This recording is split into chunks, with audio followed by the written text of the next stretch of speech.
Kobis letzte Limited Edition im Jahr 2025. Lohnt die sich? Das finden wir heraus nach dem Intro.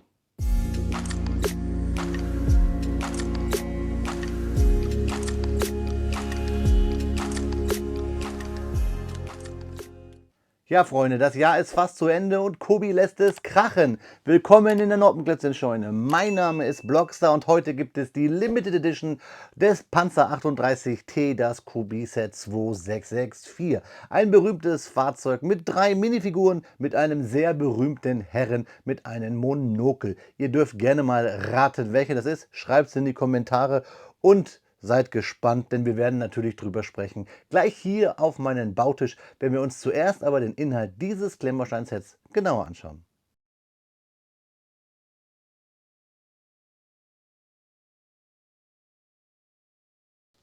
Ja, Freunde, da liegt das frühe Rückgrat der deutschen Panzertruppen auf meinem Bautisch und das, obwohl es eigentlich kein deutscher Panzer war. Wir sprechen von der letzten Limited Edition in 2025, nämlich dann natürlich von Kobi aus der Historic Collection World War II, den Panzer 38T in der Ausführung A, und das T, ihr wisst es, steht für Tschechei.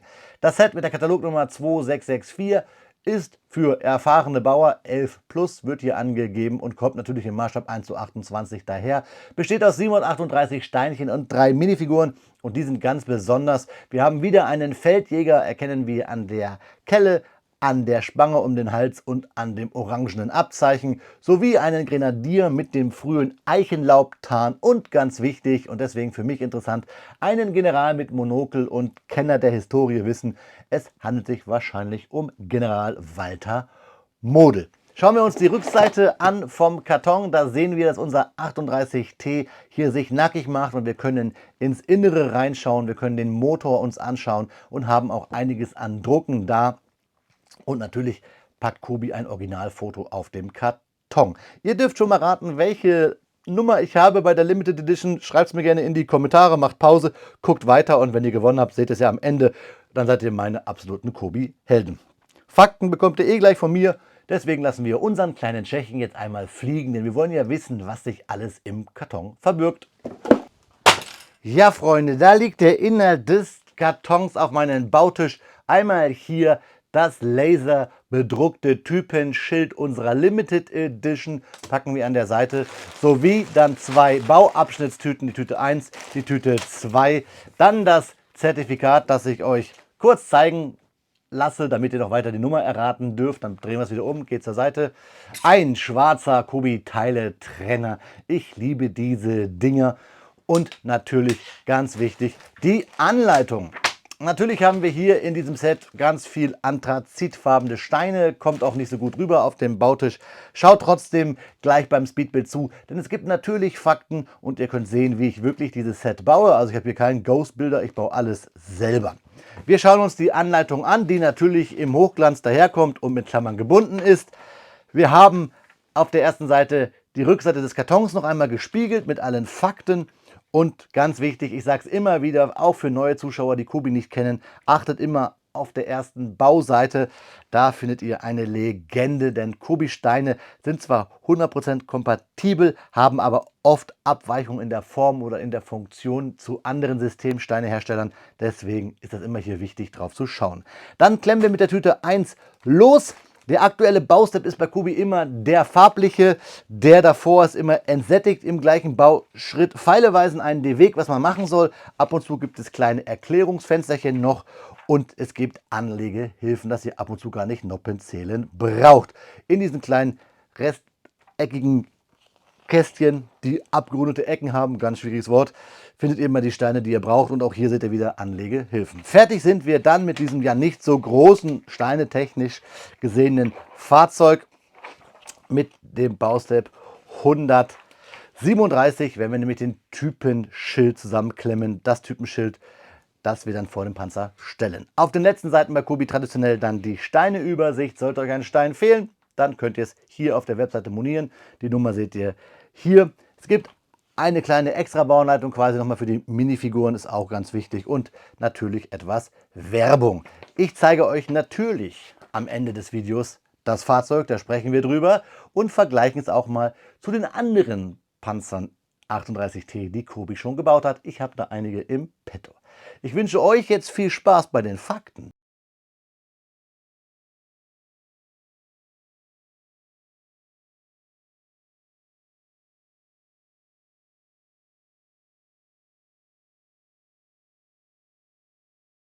Speedbildzeit ist Faktenzeit und wir sprechen heute über einen meiner kleinen Lieblinge, wenn man überhaupt über Lieblinge der Panzerei sprechen kann. Wir sprechen über den Kampfpanzer 38T.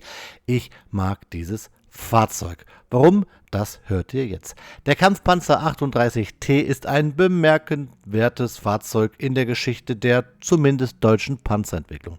Ursprünglich in der Tschechoslowakei entworfen, war dieser leichte Panzer in vielen frühen Kampagnen des Zweiten Weltkriegs ein wichtiger Bestandteil der deutschen Panzertruppen. Die Entwicklung des Panzers 38T begann in der späten 1930er Jahre Zeit in der tschechoslowakischen Firma ČKD, auch bekannt als BMM, auf Deutsch Böhmisch-Mährische Maschinenfabrik.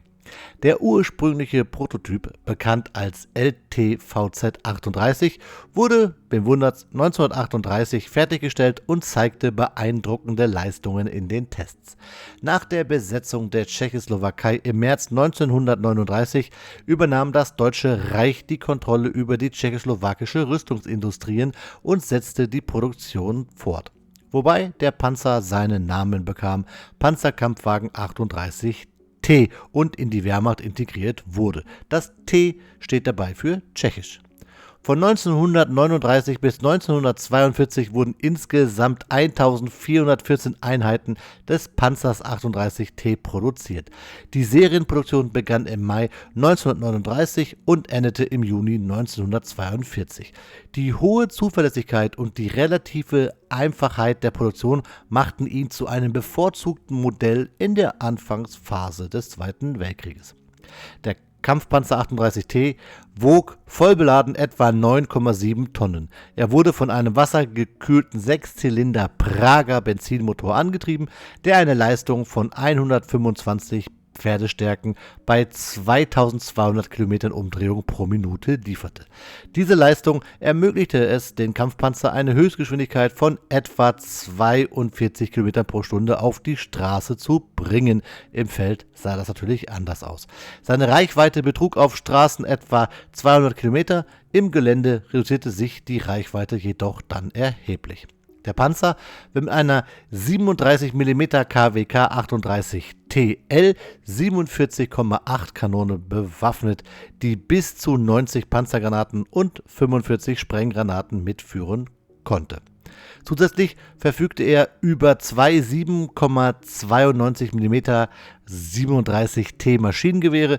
Die Panzerung variierte von 8 mm an den dünnsten Stellen bis zu 25 mm an der Front. Die Panzerung bot moderaten Schutz gegen Infanteriewaffen und leichten Panzerabwehrwaffen, war jedoch gegen stärkere Panzerabwehrkanonen anfällig. Der Panzer 38T spielte eine bedeutende Rolle in den frühen Kriegsjahren. Er wurde im Polenfeldzug 1939, im Westfeldzug 1940 und während des Balkanfeldzuges 1941 eingesetzt. Seine größte Bewährungsprobe erlebte er jedoch im Unternehmen Barbarossa, den Überfall auf die Sowjetunion im Juni 1941. In den ersten Kriegsjahren erwies sich der Panzer als ebenbürtig bewaffnet gegenüber den meisten alliierten Panzern. Sein zuverlässiger Motor und die solide Konstruktion ermöglichten eine hohe Einsatzbereitschaft. Allerdings zeigte sich im Verlauf des Krieges, insbesondere an der Ostfront, dass seine Bewaffnung und Panzerung den moderneren und schwereren gepanzerten sowjetischen T-34 und KW-Panzern unterlegen waren. Trotz seiner letztendlichen Unterlegenheit blieb der Panzer 38T aber eine wertvolle Ressource. Viele der Fahrgestelle wurden nach dem Ende der Serienproduktion als Basis für verschiedene Selbstfahrlafetten und Panzerjäger genutzt. Die bekanntesten Varianten sind der Marder 3 und der sogenannte Hetzer, der Jagdpanzer 38T. Diese Fahrzeuge nutzten das bewährte Fahrgestell des Panzers 38T und rüsteten es mit leistungsfähigeren Waffen aus. Der Marder 3 war eine improvisierte Panzerjäger-Version, die eine 75 mm PaK 40 oder eine der erbeuteten sowjetischen 76,2 mm Kanonen trug. Der Hetzer, wie ich schon gesagt habe, offiziell als Jagdpanzer 38T bezeichnet, war ein effektiver und kompakter Jagdpanzer, der ab 1944 in großen Stückzahlen produziert wurde. Er war mit einer 75 mm Pak 39L 48 Kanone bewaffnet und verfügte über eine verbesserte, abgeschrägte Panzerung. Gegen Ende des Krieges sollte er das einzigste Panzermodell der Wehrmacht gewesen sein, was in Stückzahlen von 1000 Einheiten pro Monat vom Band laufen sollte. Der Panzer 38T stellt ein faszinierendes Kapitel in der Geschichte der Panzerentwicklung dar. Obwohl er im Verlauf des Krieges veraltet war, blieb er ein Zeugnis für die Ingenieurskunst und die Fähigkeit, sich den schnell ändernden Anforderungen des Krieges anzupassen. Gerade auf deutscher Ingenieursseite. Seine vielseitigen Einsatzmöglichkeiten und die Umnutzung seiner Fahrgestelle in verschiedenen Rollen verdeutlichen die Flexibilität und den Innovationsgeist der Zeit, natürlich geschuldet den Anforderungen des Krieges. Der Kampfpanzer 38T wird oft übersehen, doch seine Beiträge und seine Rolle im Zweiten Weltkrieg auf deutscher Seite sind unbestreitbar und verdienen auf jeden Fall geschichtliche Anerkennung, liebe Freunde.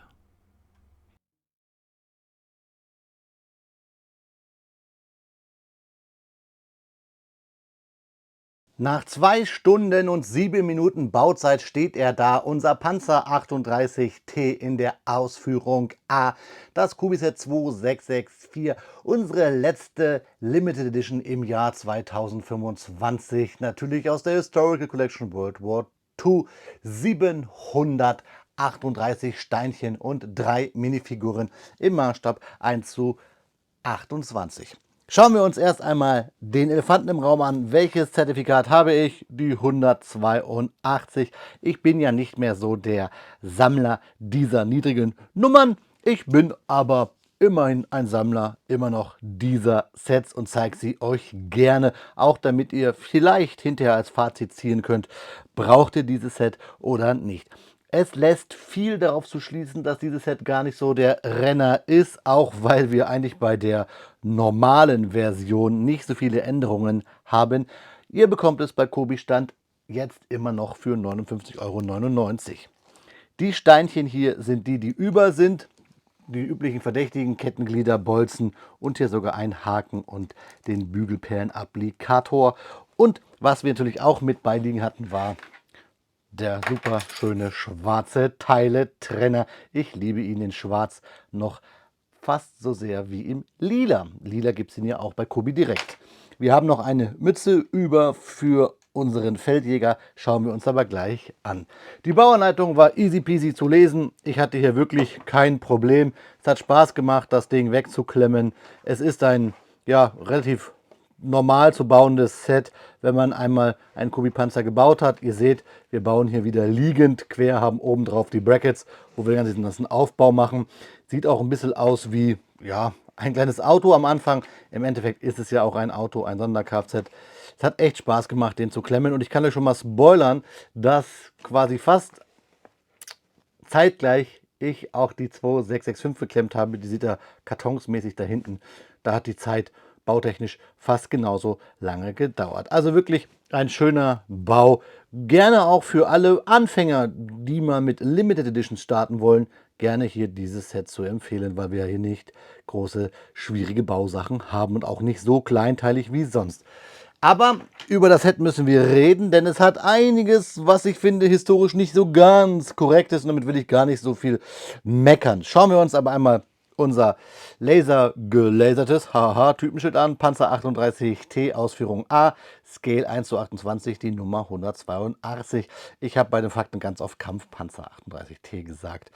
Ja, es ist ja auch irgendwie ein Kampfpanzer. So, das gelaserte Typenschild finde ich super. Dann, tada, haben wir natürlich auch den Motorstand Prager EPA mit den kleinen tschechischen Antriebswerk.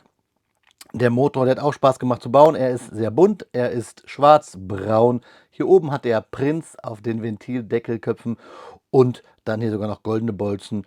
Dann natürlich das Laser-Typenschild für den Motor und dann auch nochmal dunkelgrau hier an der Seite.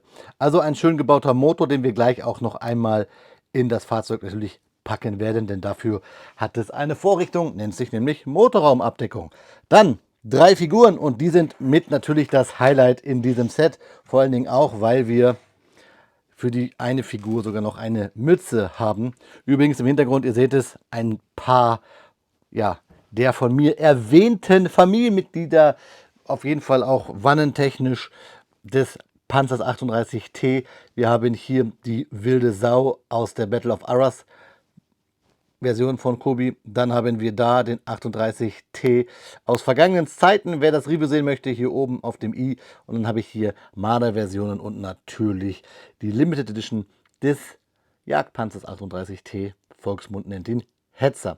Findet ihr alles hier oben auf dem i auf meiner Kobi Playlist. Schauen wir uns aber die erwähnten Minifiguren an. Ich finde hier unseren Lancer mit den Erbsentarn M40 ziemlich cool. Toll bedruckt, Brotbeutel auf der Brust, schwarze Koppel mit Munition, dieses tolle Tarnmuster, das verschmierte Gesicht, die Ärmel bedruckt, die Rückseite bedruckt. Wir haben Gasmaskenbehälter, Wasserflasche, wir haben ja den Band für das Gewehr bzw. für den Brotbeutel oder Kartentasche, das was es sein könnte. Wir haben den toll bedruckten Helm, wir haben den Karabiner 38 und wir haben hier die schwarzen Stiefel. Der Helm auch einfach super bedruckt. Ich mag dieses Tarnmuster in diesen orange-braunen Tönen mit dem Schwarz. Eine super tolle Minifigur. Das ist der Wahnsinn. Die gefällt mir richtig gut und alleine deswegen war dieses Set für mich schon ein Kaufgrund wert. Und natürlich auch für, und irgendwie habe ich in letzter Zeit ziemlich viele Sets vorgestellt, mit Feldjägern, mit unserem Kettenhund hier. Da hat er die polizeiliche Kelle, die wir kennen. Er hat eine MP40, eine Stielhandgranate. Er hat so ein Rockformteil. Wir sehen Munitionstaschen für die Munition der MP40. Wir sehen die Kette um den Hals, die ihm den Namen gibt. Und auf der Seite hier das orangene Abzeichen und auch nochmal Feldjäger am Ärmelband. Richtig cool. Hinten dann nicht bedruckt, graue Hose, Stiefel. Aber wir haben diese coole, ja, gummiartige Brille, die ihr übrigens, wenn ihr Star Wars-Fans seid, super gut auch bei euren Lego-Figürchen benutzen könnt. Bei Kobi pimpt die nämlich so manchen Stormtrooper-Helm oder Helm der Imperial Army auf. Somit könnt ihr sogar ein bisschen sparen, weil ihr damit besondere Stormtrooper nachbauen könnt. Hier diese flexible, ja, Feldbrille, so nenne ich sie mal. Und jetzt packen wir unseren Herrn hier seine Mütze drauf mit dem orangenen Band. Und dann wird die Figur sogar noch mal viel, viel cooler. So stelle ich sie mir auch ins Regal. Dann habe ich nämlich eine kleine Triage. Ich habe 3 Stück hier mittlerweile von Feldjägern. Meine kleine Sammlung ist damit vollständig. Wenn ihr wollt, dass ich euch mal meine Figurensammlung von Kobi zeige und mal ein paar Worte darüber über die einzelnen Figuren da lasse, lasst mich gerne in den Kommentaren wissen. Und dann, ja, kommen wir jetzt vielleicht zum Hauptdarsteller. Ich packe ihn einmal in die Mitte hier ganz groß. Unseren Herrn Model, General, später Generalfeldmarschall Oberpfälzer West, war er auch im Osten wie Westen aktiv. Eine ganz besondere Person, erkennbar an das Monokel, das kleine Brillchen hier im Auge, da sieht man es. Kobi nennt ihn zwar nicht so, aber es ist eigentlich klar, dass er es sein soll, da er am Anfang in Polen ja auch beschäftigt war und später dann zum Beispiel filmisch kennt man ihn aus dem berühmten Film A Bridge So Far, die Brücke von Arnheim. Da spielt er zwar nicht mit, aber da wird er dargestellt, grandios, von einem österreichischen Schauspieler, der Herr Model. Bekommt ihr gleich nochmal ein paar Fakten, wenn ihr Detailbilder bekommt, nämlich von diesem Fahrzeug, was wir hier stehen haben, das ich jetzt scharf in den Mittelpunkt stelle, unseren Panzer 38T. Also wie immer 3 tolle Minifiguren und dadurch, dass ich immer mehr zum Minifigurenliebhaber bei Kobi werde, ist dieses Set für mich natürlich ein Muss und außerdem klar für meinen YouTube-Kanal, wo ich euch oft Limited Editions vorstelle, ein Muss. Da haben wir das Fahrzeug und bevor wir so loslegen, uns den Bau anzugucken und drüber zu reden, habe ich, meine ich, 3 Fehler festgestellt, die Kobi hier historisch nicht so ganz richtig gemacht hat. Wenn wir eine Ausführung A haben, fehlt, meine ich, hier vorne eine Antenne. Wir sehen sie da hinten kurz bei der alten Version von Kobi, wir sehen sie da hinten bei der 1:35 Version, aber hier, da fehlt die Antenne. Dann gab es bei der A-Version eine horizontale Antenne, so ein Gestänge hier, ähnlich wie wir später bei den Sonder-Kfz-Fahrzeugen kennen, die ja hier oben so Antennengerüste hatten, hatte die Ausführung A Hier so eine horizontale Antenne, die fehlt hier auch an dem Fahrzeug. Die hätte man eigentlich super gut anbringen können, hier mit ein paar Rohrelementen. Und dann dieser Gefechtsscheinwerfer, meine ich, den gab es auch bei der Ausführung A noch nicht. Ausführung A heißt ja die Fahrgestellnummern 0 bis 150. Ab dann wurde es Ausführung B und so weiter. Aber ich meine, hier hat Kubi historisch schon ein bisschen geschlampt. Klar, Klemmbausteine kann man umbauen, aber die Fakten wollte ich euch mitgeben. Dann schauen wir uns das Fahrzeug aber mal ruhig an. Es läuft eigentlich relativ gut. Die Ketten laufen sehr schön. Nur hier auf meinen sehr glatten Bautisch rollen die Ketten jetzt hier nicht so gut, weil sie hier sehr gerade aufliegen. Aber glaubt mir, auf dem Teppich oder mit etwas mehr Widerstand rollen die Ketten ganz gut. Wir haben einige Drucke. Wir haben hier die Luken bedruckt. Wir haben hier, da das MG bedruckt, da die Luken. Hier oben auch wieder Luken. Überall am Turm. Die Sichtschlitze, alles bedruckt. Die weißen Balkenkreuze, typisch für den Polenfeldzug, alles bedruckt. Und auch hier die Abgasanlage ist bedruckt, der Holzkasten und auch hier Sichtschlitze. Wobei hier, meine ich, auch noch sogar ein Rohr hin müsste. Könnt ihr ja alles gerne mal in die Kommentare schreiben. Was ich ganz cool finde, ist hier hinten an der Kühlung, an der Abgasanlage, wie Kubi das gelöst hat. Dann haben wir hier, ups, da fällt es mir schon ab, einen Spaten hier drauf auf diesen Zapfen. Das gefällt mir ganz gut. Wir haben hier Haken.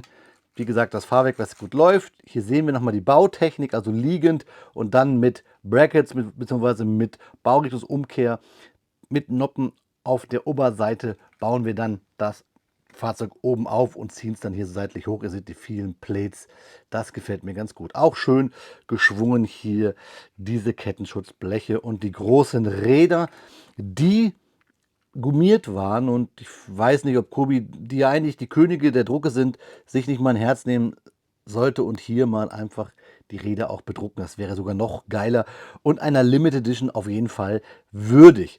Wir haben die Luken, das habe ich euch gesagt, hier vorne die Ketten. Und wir haben einen Turm, den wir schön abnehmen können, sogar relativ leicht, und dann in den Innenraum gucken können. Und das feiere ich total, denn wir haben hier angedeutet einmal das Maschinengewehr aus tschechischer Produktion, hier mit Bedienelementen. Dann haben wir hier Bedienelemente für den Funker, denn der Funker, meine ich, saß auch hier vorne mit angedeutet. Wir haben hier hinten Kanister, wir haben hier die Welle, zwei Sitze, Steuerungseinheiten. In den Panzer 38T saß man ja so hintereinander, ganz schlimm, dann später im 38T sehr eng, und hier hinten überhöht im Turm saß der Kommandant. Ein schönes kleines Detail, beziehungsweise mehrere Details, dass wir das hier so dargestellt haben, auch diesen engen Raum, Kampfraum und auch hier sogar die Steuerung des Maschinengewehres. Ich mache auch gleich die Motorabdeckung ab, die ich ganz cool gelöst finde, nämlich hier mit Hinge-Elementen. Da kommt der Motor rein. Das machen wir auch gleich mal da vom Stand runter und dann packen wir den Motor rein. Ich weiß gar nicht jetzt aus dem Kopf, wie rum er muss. Wir machen es einfach mal so. Da passt er rein. Gefällt mir richtig gut. Könnte man noch mehr ausrichten. Das ist der Motor und das Fahrgestell. Schauen wir uns aber den Turm an. Der ist nämlich ja auch schön gelöst. Man kann eine Minifigur reinklemmen. Wir machen es mal hier. Haben wir vielleicht selten, aber in der Model kann man hier oben reinstellen. Dann mit der leichten Bewaffnung, die das Fahrzeug damals hatte. Das war ja nun mal ein leichter Kampfpanzer, kann man so sagen. Und wir sehen hier die sehr kleinteilige Bauweise. Die hat auch Spaß gemacht, aber gibt diesem Fahrzeug auch richtig die Form. Wir sehen, wir bauen hier quasi wirklich viel mit Noppen on top. Das gefällt mir richtig gut. Und dann natürlich die typischen vielen Kubi Slopes und halt diese ikonische Form dieser tschechischen Maschinengewehre. Also ein tolles Fahrzeug, und theoretisch könnte man den Turm auch so einbauen. Ich glaube, in Schweden wurden diese Türme sogar in Verteidigungsstellen eingebaut, denn eine Variante dieses Fahrzeugs wurde ja in Schweden in Lizenz gebaut. Kann sogar sein, auch dass stationär die Türme in deutschen Befestigungsstellen eingebaut wurden. Das weiß ich aber nicht. Schreibt es mir gerne in die Kommentare. Ich finde es aber ziemlich cool, vor allen Dingen, dass wir es hier so in dieses Fahrzeug reinklemmen können. Und auch hier machen wir jetzt einmal wieder den Zusammenbau. Hier das Hinge-Element, das wir auf diesen Jumper packen. Somit dann hier die Schräge hinbekommt. Klar bleibt hier ein bisschen ein Schlitz über, Aber das sehen wir mal drüber hinweg. Ist übrigens auch ein sehr leichtes Fahrzeug. Ich weise euch auf den Infokarten ja auch immer das Gewicht aus, damit ihr für euch selber entscheiden könnt, ist es euch das wert? Und dann ja hier Deckel drauf, Klappe zu, Affe tot, sagt man ja. Jetzt packen wir den mal hier oben rein, das passt auch. So, nur klemmen können wir nicht, weil wir keine richtigen Noppen drin haben. Also wir können hier nur festklemmen mit dem Deckel hinten im Rücken dieses Fahrzeug. Also ein schöner Bau, vom Baufeeling her wirklich, weil es halt typisch wieder Snots on Top ist, weil wir hier viel Baurichtungsumkehr haben, weil wir 3 tolle Minifiguren haben. Aber ob jetzt die Limited Edition es sein muss im Vergleich zur normalen Version, das darf jeder von euch selber entscheiden. Ich als Sammler kann euch jetzt ja hier wirklich nicht objektiv etwas reinreden. Ihr bekommt jetzt von mir die versprochenen Detailbilder und dann sprechen wir noch einmal über Herrn Model und dann schauen wir uns zum Abschluss in die Augen, liebe Freunde. Ja, liebe Freunde, wie versprochen bekommt ihr nun Detailbilder des Kobi-Sets 2664. Aber wie versprochen bekommt ihr auch einmal Fakten und bleibt dran, denn wir müssen auf jeden Fall noch über die Kaufempfehlung zur 2666 sprechen, der normalen Version des Panzers 38T. Sprechen wir aber erst über Walter Model, denn der war einer der bekanntesten und zugleich umstrittensten deutschen Generäle des Zweiten Weltkriegs. Geboren im Jahr 1901, machte er sich vor allem als sogenannter Feuerwehrgeneral einen Namen. Also ein Offizier, der immer dann eingesetzt wurde, wenn Fronten kurz vor dem Zusammenbruch standen. Model galt als äußerst energisch, kompromisslos und taktisch versiert, insbesondere in der Defensive. An der Ostfront, später auch im Westen, führte er unter schwierigsten Bedingungen Rückzugs- und Abwehrkämpfe, unter anderem während der Ardennenoffensive. Dabei war er bekannt für seine direkte Art, seine Nähe zu den Truppen, aber auch für seine rücksichtslose Befehlsführung. Politisch war Model loyal gegenüber dem NS-Regime, ohne jedoch zur inneren Führungsriege zu gehören. Nach dem Scheitern der deutschen Westfront im Frühjahr 1945 geriet seine Heeresgruppe in vollständige Einkesselung an der Ruhr. Um Gefangennahme zu vermeiden, nahm sich Walter Model am 21. April 1945 das Leben. Bis heute steht er exemplarisch für die militärische Leistungsfähigkeit der Wehrmacht und zugleich für ihre Verstrickung in ein verbrecherisches System. Das gehört zu den Fakten dazu, wenn man so eine Minifigur baut, die hier in diesem Kobi-Set 2664 dabei ist. Aber ich habe euch ja versprochen, wir sprechen noch über die 2666. Keine Teufelsnummer, wenn wir über den Panzer 38T bzw. den LT-VZ 38 sprechen, denn diese beiden Versionen könnt ihr in dem Set 2666 bauen und das für 10 Euro weniger. Also ihr bekommt eine 2-in-1-Version mit mehr Drucken, dementsprechend auch mehr Steinen eigentlich, obwohl wir hier 690 Steinchen haben, was aber daran liegt, dass wir 2 Minifiguren unter anderem weniger haben und auch keinen Motorträger wie in der Limited Edition. Dafür zahlen wir nur 49,99 Euro und auch der Centpreis und auch der Preis pro 100 Gramm ist in der normalen Version deutlich weniger. Und liebe Freunde, Hand aufs Herz, ich werde mir die normale Version auch noch kaufen, denn die ist eigentlich die bessere. Die Limited Edition hätte es bis auf die 2 Figuren eigentlich gar nicht gebraucht.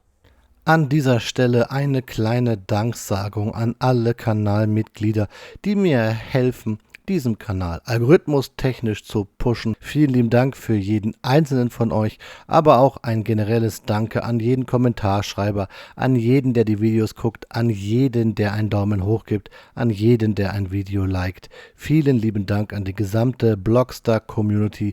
Ihr seid die Geilsten. Ja, Freunde, da ist das Video schneller zu Ende, als dass ich nicht schon am nächsten Video für euch arbeite. Denn das Fahrwerk des 38Ts hat bei Kobi ja Interesse geweckt und ich kann schon mal spoilern, da gibt es ja schon was Neues im Maßstab 1:28, demnächst auf meinem Kanal. Ich habe euch jetzt hier zum Abschluss nochmal alle 38T-Versionen, die ich besitze und die wirklich 38T sind, auf meinen Bautisch gestellt und die Familie ist somit erstmal komplett. Ich bin zufrieden mit dieser Version, ich glaube aber, dass es die normale Version auch tun würde. Ich bin historisch nicht ganz damit zufrieden, habe ich euch gesagt. Schreibt mir eure Meinung gerne dazu mal in die Kommentare. Bitte ich dazu kleinlich, lasst es mich gerne wissen. In diesem Sinne, Freunde, so ein Fahrzeug ist ja auch nur ein Auto. Ich wünsche euch eine gute Fahrt. Kommt gut ins neue Jahr. Wir sehen uns auf meinem Kanal. Auf Wiederbauen, euer Freund, der Blockstar.